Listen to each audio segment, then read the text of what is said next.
vez nos ajude pelo Espírito Santo para colocar tudo aquilo que você tem no seu coração, para edificar a Santa Igreja, para nos endireitar as nossas veredas, Senhor, para que sejamos redimidos, lavados, Senhor, perdoados, pagos os nossos pecados, para que seja alcance vidas, Senhor.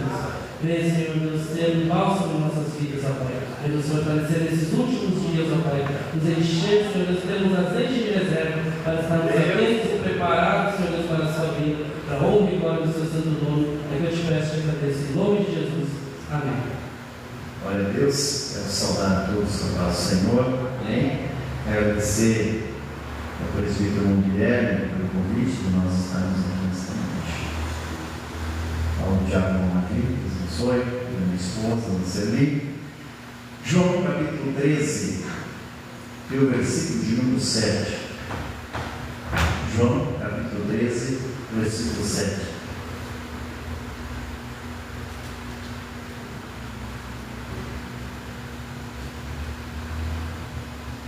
Que privilégio, quarta-feira, ser transmitido. Aleluia. Eu não pude estar aqui, de boa, mas quem sabe em casa, nos assistindo nesta noite pelas redes sociais. Estamos agora na poderosa palavra de Deus, João, capítulo 13, verso 7. Nosso convidado a ouvir a palavra de Deus. Deus abençoe. Não sabes tu agora, mas tu saberás depois. Amém? Podeis assentar? Quero trazer uma mensagem nesta noite sobre o tema: quando Deus age, você ainda não entende. Pois às vezes Deus está agindo realmente, e a gente muitas vezes não está entendendo o agir de Deus, o trabalhar de Deus na nossa vida. E todo agir, todo trabalhar de Deus, ele tem um propósito. Deus não age sem propósito, Ele não trabalha na vida de pessoas sem ter um propósito. E nós que estamos aqui nesta noite, com certeza, Deus tem algo especial para as nossas vidas nessa noite.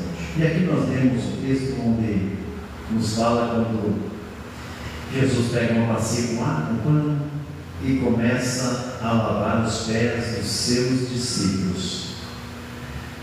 E aqui ele nos dá um exemplo, de alguém que, sendo o Senhor, se torna servo. Ele mesmo disse em um dos seus textos bíblicos que ele não veio para ser servido, mas ele veio para servir. E que cada um possa entender isso, e alguns dos discípulos, aqui do próprio Pedro, não estavam entendendo isso, quando Jesus começa então a lavar os pés dos seus discípulos. E aí Pedro, querendo negar que Jesus não era para lavar os seus pés, e aí Jesus disse: se eu não lavar os teus pés, tu não tem parte comigo. Mas já não queria só que Jesus lavasse os pés, já queria que Jesus desse um banho, Então, tem coisas, irmãos, que Deus faz na nossa vida, onde Deus age, e às vezes a gente fica pensando: por que essa situação, por que isso está acontecendo?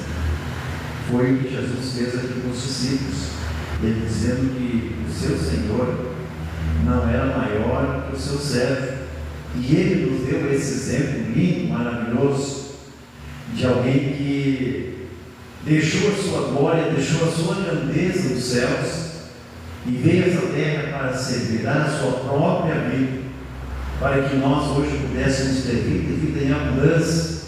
Amém? Temos vida em Jesus. E aqui nós vamos aprender algumas coisas. A introdução que eu trago nessa noite. Todos nós já passamos por momentos em que perguntamos: Deus, por que isso está acontecendo? Quem já não fez essa pergunta para Deus?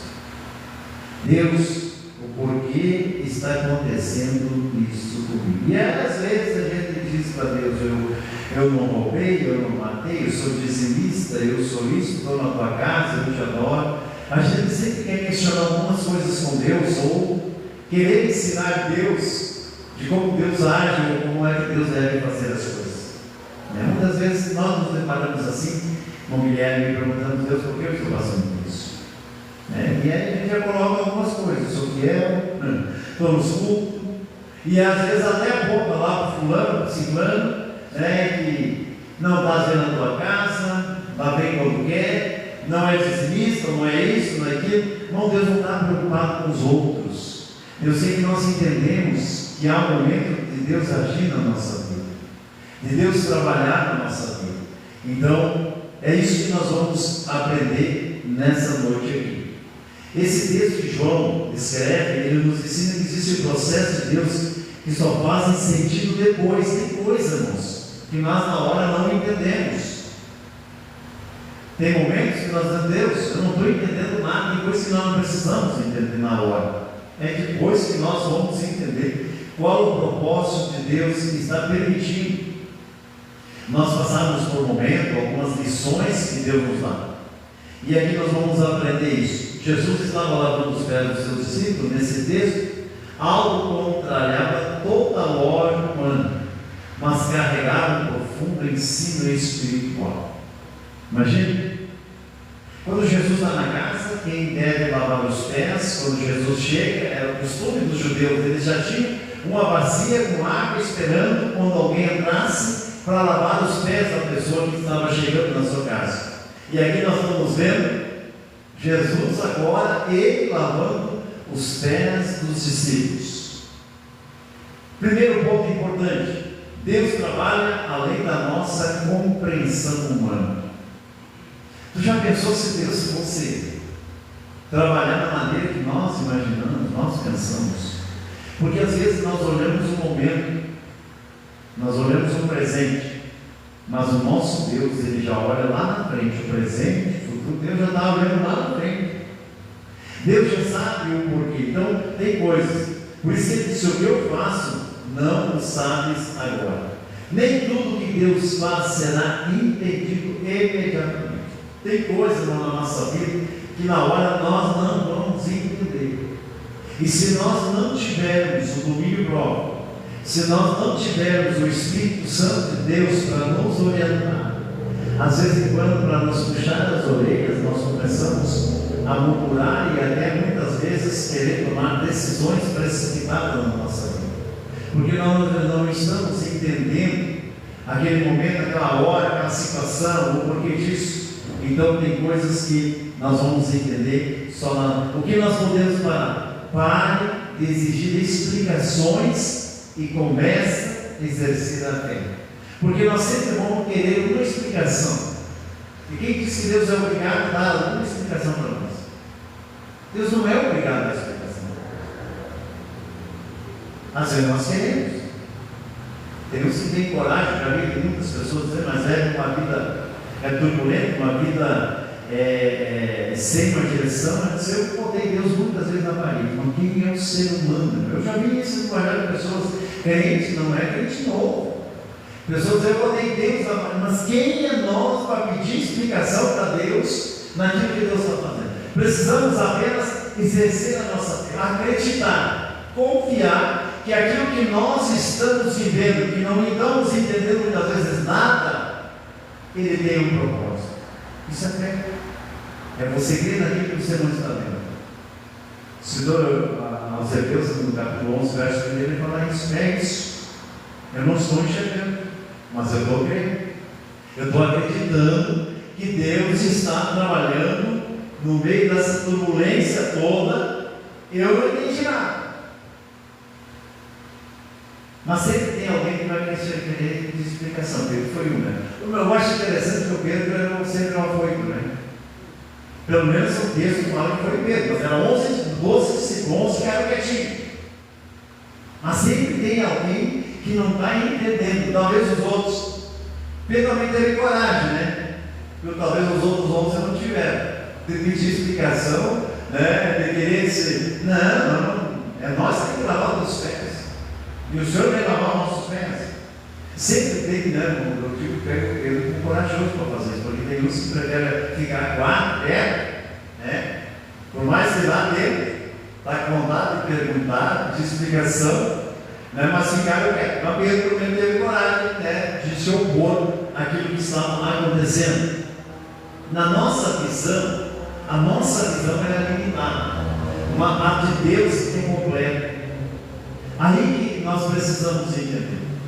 A nossa visão, ela tem um limite, um alcance. Nós enxergamos, não sei quantos metros aqui, mas Deus vê além disso.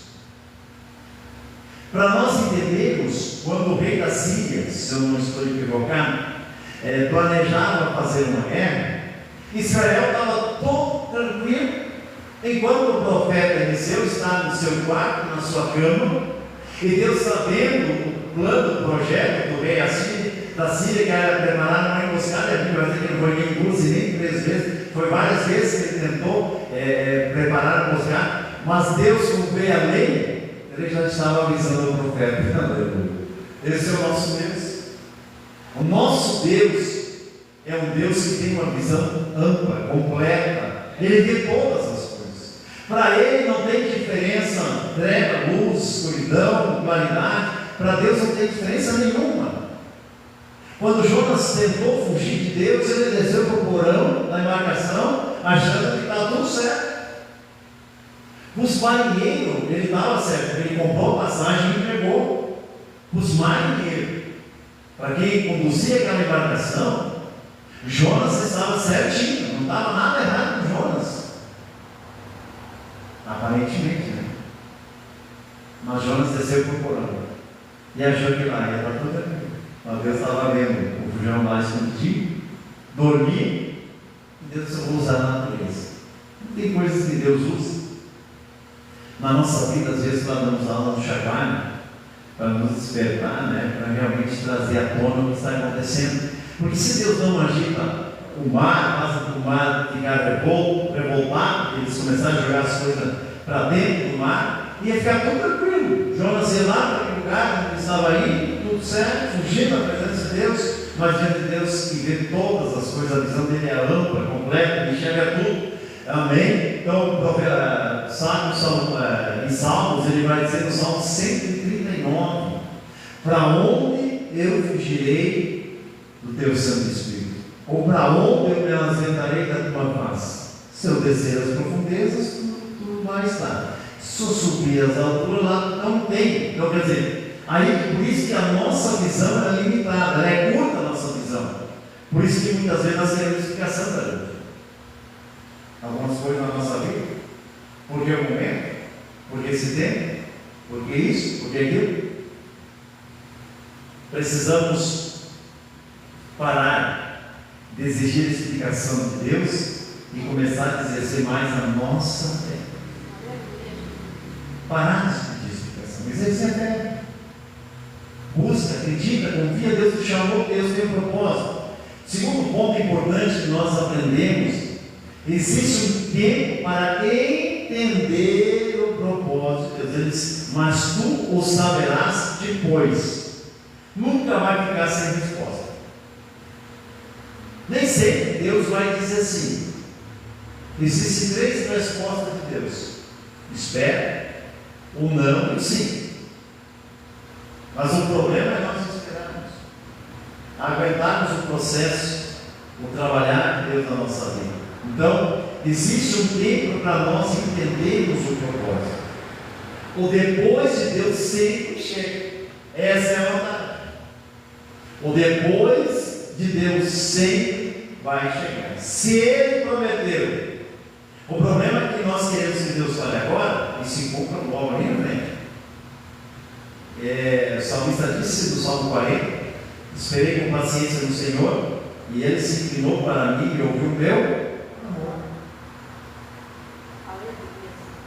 O problema nosso é o esperar.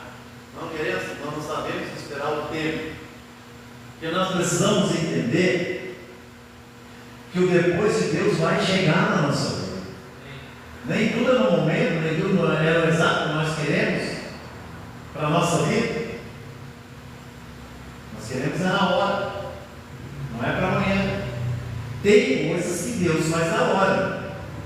Tem, o salmista Davi diz que o nome do nosso Deus é já. Tem coisas que é no estalar de dedo, Deus faz e não precisa também dar explicação porque fez. E se não fez, ele também não precisa dar explicação. Com o tempo, Pedro entenderia que Jesus estava ensinando sobre humildade, serviço e purificação. Às vezes, irmãos, nós precisamos entender que precisamos ser mais humildes. Mas infelizmente, muitas pessoas, o orgulho tem tomado conta. Eu sou melhor, eu canto melhor, eu prego melhor, eu sou melhor isso, eu sou bom, tá? Isso é o orgulho, isso é o pavão, conhecido como pavão. Como se os céus ganhassem com isso. A Bíblia mesmo vai dizer para nós, humilde, sempre comparar nosso irmão melhor que nós. Não é isso que a Bíblia vai nos ensinar? Mas isso é para o pavão. Por orgulhoso não. Ele prega melhor, ele canta melhor, ele toca melhor, ele é melhor em tudo. Eu aprendi certa feita com o pastor, ele nos ensinando sobre esse irmão. Você precisa entender uma coisa no estudo bíblico. Você nunca vai atingir na plateia 100% na tua pregação. Ele sabe por quê? Tem pessoas que você vai atingir que pensam igual você, que tem o teu intelecto, que entende o teu linguajar, mas tem outros que você não vai conseguir. Vai ser aquele que fala às vezes tudo errado, mas que antigamente tinha unção, tinha graça, tinha poder de Deus, mas tinha jeito, tinha humildade, tinha o coração quebrantado diante de Deus. Jesus estava ensinando esses 3 passos importantes para os seus discípulos, porque tem muita gente caindo, irmão. Porque vai chegar uma hora que Deus vai derrubar do pedestal dos orgulhosos. Os pavão Deus vai derrubar. Então, primeira coisa, primeiro passo aqui, que Jesus estava querendo ensinar para Pedro e os seus outros 11 discípulos, era sobre humildade. A humildade vai antes da honra. Sabe, Salomão diz em Provérbios. A humildade é tudo na nossa vida. Sermos humildes, reconhecemos o valor das pessoas. Aí Mateus vai dizer, por multiplicar-se iniquidade, muitos você sabe que iniquidade é injustiça. E é o que mais nós temos vendo hoje, é injustiça. E aí o povo começa a esfriar,